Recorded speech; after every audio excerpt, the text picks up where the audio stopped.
Ano naman ang kinikrave o kaya pwedeng kainin pag na-crave ang isang low carber? O halimbawa nito, pwede to pero in moderation. Ano?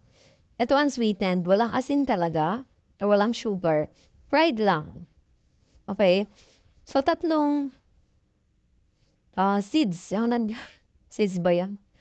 Okay. Almond, cashew, tapos pili. Meron ding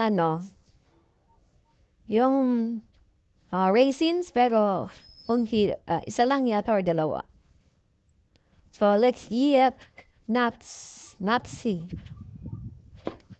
Hinahalo pa din to sa homemade na ice cream na ginagawa ko. Na mga low carbs.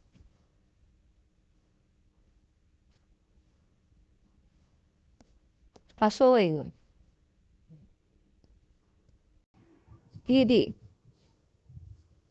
More.